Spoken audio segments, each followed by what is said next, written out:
Welcome to the Marvel Cinematic University podcast. I'm your host, Anthony Canton III, alongside the super producer, Jake Christie. Jake, how are you, sir? I'm doing well. I'm excited to talk about this trailer. Yes, and speaking of the trailer that Jake just mentioned, Guardians of the Galaxy Volume 3. Now, we had just finished reviewing the holiday special, and getting this trailer off of that made me feel a little emotional, admittedly. I feel like there's a finality coming here. There's something even with the jokes that we'll see some of hmm the comedic elements of the trailer that we will get into. The majority of it feels like the end of the team as we know them. hmm And that part makes me feel kind of sad. And considering we just came off of Wakanda Forever, where I spent a whole lot of time crying in the theater twice, hmm this seems to be a lot. Jake, give me your first impressions of this trailer. So I obviously they're front loading the finality of it. Like that's not a thing they're hiding.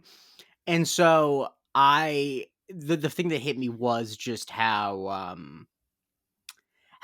they're it doesn't seem like they're going to be arbitrary about whatever who like the whole thing people talk about is who dies or whatever. Like that's obviously what people discuss. Is it going to be Mm-hmm. Rocket? Is it going to be Drax? That's I feel like the big two they'll be guesses. But I think I like about this is because they're making it so clear up front what this movie's about tonally. It's not like it's going to be a regular Guardians adventure and then at the end someone dies. It's kind of leading up to it. It's going to be emotion. It seems like it's going to be emotionally satisfactory because the movie understands what it's doing. It's not doing a thing that I hate when movies kill off a character because they want to feel like there are stakes. It feels like it's going to kill off a character such as it does because it's necessary for the story of the Guardians to end. Yes, and the story of the Guardians currently, as we know, is we find out that Star Lord and Mantis are siblings, and we don't know where Gamora is. We see her in the trailer; she is back. So, and it seems like there's still not the recollection of Peter or the rest of the team. So, how that translates is something that I'm very intrigued to watch. Rocket's story seems like it's going to be a little bit more front and center with Mm-hmm. the high evolutionary, Mm-hmm. uh, played by Chukwudi Inuji. If you Mm-hmm. remember him from Peacemaker and the tremendous job that he did there, he Mm-hmm. is playing the main villain of this film. So getting Rocket's backstory as we see young Rocket, that should be interesting. And some of the lines that Rocket says, where he says, "Let's fly together Mm-hmm. off into the sky one last time," it's like, dog, why y'all trying to make me cry? Come on, stop it. See, and the thing is, it's going to be so annoying for fans of the podcast when I make a full throated case that Bradley Cooper should be nominated for an Oscar for his voice performance in it because there's a possibility I'm going to do it. Because I've said it before, I think it, without question, his performance as Rocket Raccoon is one of the best. It's definitely the best of the MCU, and I think in terms of live action voice only characters, it's one of the best. Period. And so I'm really excited because a lot of times I feel like when you have a character that's animated in a movie like this, it can kind of undercut the emotion because you can't get as much across. But Rocket is as emotional a character and as powerful a character as any of the other people, any of the people with real flesh and blood. Yeah, I believe so too. And I wouldn't even say that some people may think that what you're saying is a hot take, but nah, like Rocket kind of, if you think about, I think of his talk with Thor in Infinity War Mhm. and some of the other stuff that he's kind of been a part of, some of the even more emotional moments, thinking of when he lost Groot the first time and then when Groot faded away in Infinity War as well. Rocket's been through some shit. So this is gonna be very, at least for me, interesting in the sense that finally getting to see wh- why he is who he is, how he Mhm. came to be, and all of that stuff, and also seeing what the high evolutionary is all about. Because what is the purpose besides like I just want to experiment on all living things and Mhm. twist them into whatever type of being or construction that he wants to do. So that part of it is fascinating to me. The other thing that we see Will Poulter's Adam Warlock in this Mhm. trailer briefly. I'm glad it was just brief. We just get a brief shot of him. Looks like he's fighting Nebula. And I know, I think it was Nick in the Discord was talking about the paint job on Yeah. on Will. We saw him briefly. Give me your thoughts Yeah. on him. I think that Nick's point basically was, and I think that this is understandable, is like, oh, he just looks like a regular dude, but with with gold paint on. And what I said, unfortunately, is that like that's kind of what it would look like. You can't make a person out of gold, you know what I mean? And he started calling him Gold Member, which is a joke that's great. And I'm gonna keep we're gonna keep that going. And so if in future pods I do the Gold Member voice, I won't do it now, but if I do, it happens. Yes, yes, and for me, I'm always interested when it comes to characters like this who come with a history of having a big power set. What does that power set look like? And this character is way more cosmic than probably most that we've seen to this point. So seeing where what that's going to be and how Will chooses to play him, that Hmm. intrigues me. So it's brief. It's just a quick shot, but it's nice to just see him, and we'll see what he does in the film. But a lot of this really centers on the family of the Guardians and the goofiness that they get into, and also kind of the just the closeness of the team. I I will repeat this point again from the holiday special, but you miss them. You miss them from this time period that we haven't had them, and now to get them back here in what seems to be building up to an incredibly emotional, action-packed filled finale Hmm. for this iteration of the team. Seems like it's going to be something that it's going to be heavy for everybody involved. I think of even something like Drax, where at the beginning of the trailer they come out into whatever planet that they're on. It seems Hmm. like an Earth like it seemed like an Earth like planet with all of the Yeah. houses, but you have a whole bunch of aliens dressed in regular clothing, and Drax throws a dodgeball at one of them, Hmm. and then there's just a whole back and forth. So I thought that was fun too. Is there anything else to you that stood out in the trailer that interests you, or just like the vibes overall? I mean, yeah, I feel like it's definitely still gonna be fun, and I think that that's a good thing about it. That like, and I think it's a thing that James Gunn is skilled at. That things that are emotional don't have to be dour, and I think especially in series that have had fun previously, a lot of times there's a temptation to be like, "This is the serious one," but it's like, no, like the Guardians is not serious.